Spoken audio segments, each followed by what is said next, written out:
अध्यक्ष महोदय, हमारे देश के करोड़ों देशवासियों के संघर्ष में, अपने अधिकारों की पहचान में, इनकी कठिन से कठिन परिस्थितियों से लड़ने की अपार हिम्मत में और देश से न्याय की अपेक्षा में हमारे संविधान की ज्योत जल रही है।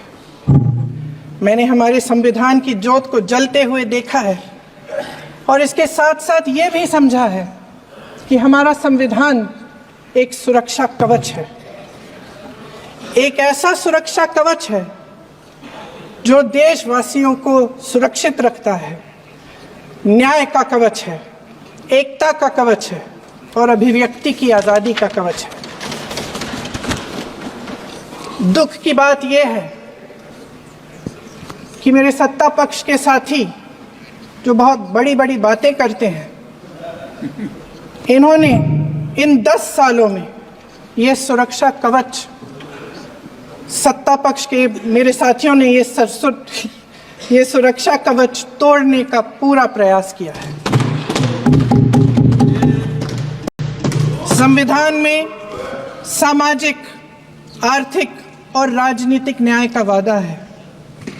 ये वादा एक सुरक्षा कवच है जिसको तोड़ने का काम शुरू हो चुका है। लैटरल एंट्री और निजीकरण के जरिए ये सरकार आरक्षण को कमजोर करने का काम कर रही है। अगर लोकसभा में ये नतीजे नहीं आए होते तो ये संविधान बदलने का काम भी शुरू कर लेते। सच्चाई ये है अध्यक्ष महोदय कि आज संविधान बार बार इसलिए कह रहे हैं क्योंकि इस चुनाव में इनको पता चल गया कि इस देश की जनता ही इस संविधान को सुरक्षित रखेगी,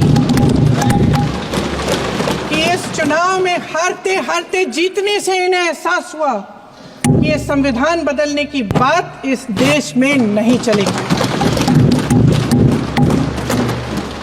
आज जनता की मांग है कि जाति जनगणना हो। सत्ता पक्ष के मेरे साथी ने इसका जिक्र किया। ये जिक्र भी आज इसलिए हो रहा है क्योंकि चुनाव में ये नतीजे आए। ये जाति जनगणना इसलिए जरूरी है ताकि हमें पता चले कि किसकी क्या स्थिति है और नीतियां उस हिसाब से बने।